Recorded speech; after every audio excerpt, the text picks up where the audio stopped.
not one, not a single one, has said that our plan to modernize our schools is the wrong way to move Ohio forward. But instead, they have told me that in this emerging 21st century economy, jobs will go to where the workforce is most educated, creative, and innovative. I am convinced, I am more convinced than ever, that Ohioans understand the link between education and job creation. Underfunding education at this critical time would undermine our ability to position our state for growth after the economic recovery. It would also be devastating to our schools in the near term. According to the Department of Education, an $851 million cut to schools would put at risk the state's ability to draw down federal funds. That means, absent a federal waiver, every school district would be cut an average of 10% in the current fiscal year and 15% in fiscal year 2011 for a total shortfall of $2.3 billion. So here's what the Education Department said those cuts would look like for Ohio's largest school districts. Cleveland Municipal Schools would lose $111.1 million. Columbus City Schools would lose $60.3 million. Toledo Schools would lose $51.4 million. Cincinnati, $37.9 million. Dayton, $34.6 million. Youngstown, $20.8 million. The list goes on, but the end results would be the same across the board. Hundreds of teacher layoffs, diminished curriculum offerings, and the likely suspension of athletics and other extracurricular activities.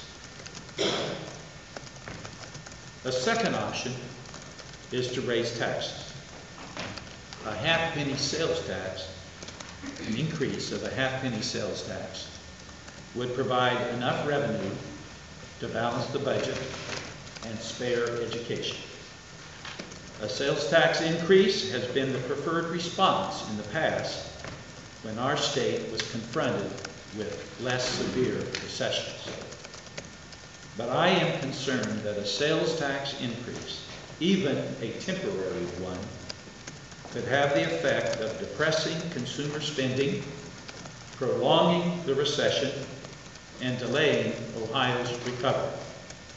This is especially true within the manufacturing and automotive sectors of our economy.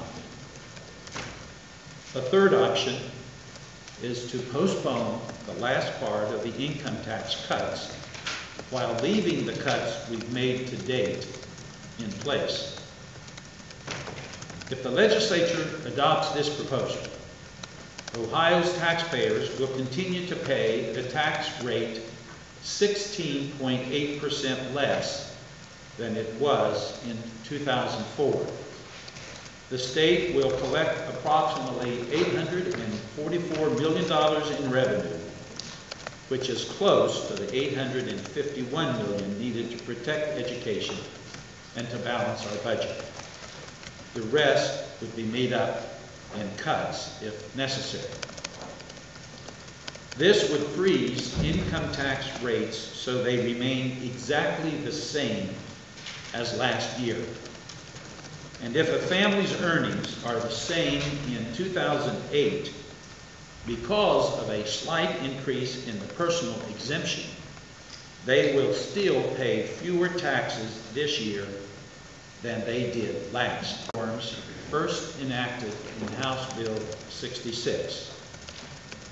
I believe this delay will have a minimal impact on the totality of the tax reforms, which have established Ohio's taxes as the lowest in the Midwest. I believe by postponing the last part of the scheduled income tax reduction, we can protect our schools from destructive cuts while avoiding a sales tax increase on Ohio's families and businesses during this recession.